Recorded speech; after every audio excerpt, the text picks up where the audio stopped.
میرے ایک استاد محترم ہیں، اللہ تعالیٰ ان کو لمبی زندگی دے. ایک مرتبہ ایسا ہوا کہ ہم سیالکوٹ جامعہ میں پڑھتا تھا، تو استاد صاحب نے جو ہے مجھے کہا کہ کھانا لے کر آؤ. کھانا کھانا تھا، جامعہ کے اندر تندور لگا ہوا، سب کچھ کچن وچن وہیں تھا سب.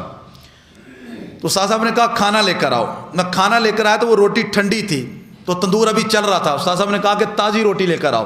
میں تازی روٹی لینے کے لیے چلا گیا، یہاں سے لے کر یوں سمجھ لے کہ وہ واش روم کی جو آخری دیوار ہے اتنا فاصلہ ہوگا تندور کا. استاد صاحب کمرے میں بیٹھے روٹی کھا رہے تھے.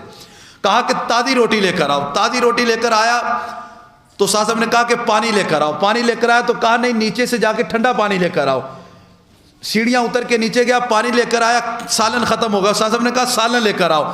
میرا ایک دوست مجھے لینے کے لیے آیا ہوا تھا کہ ہم نے کہیں باہر جانا تھا.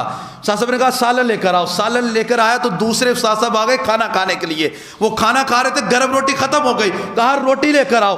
یہ 3 4 5 چکر میں نے لگے، میں ہنس گیا، کبھی ادھر کبھی ادھر. جب سب سارے کام ہو گئے کھانے کا، استاد محترم نے دعا دی، اللہ تجھے عالم بعمل بنائے. استاد صاحب نے دعا دی، اللہ تجھے عالم بنائے. پڑھتا تھا، علم پڑھتا تھا، درس نامی کرنے گیا تھا. استاد صاحب نے دعا دی، اللہ تجھے عالم بنائے. جو دوسرے استاد صاحب بعد میں آئے تھے کھانا کھانے، انہوں نے کہا تجھے اللہ اچھا عالم بنائے.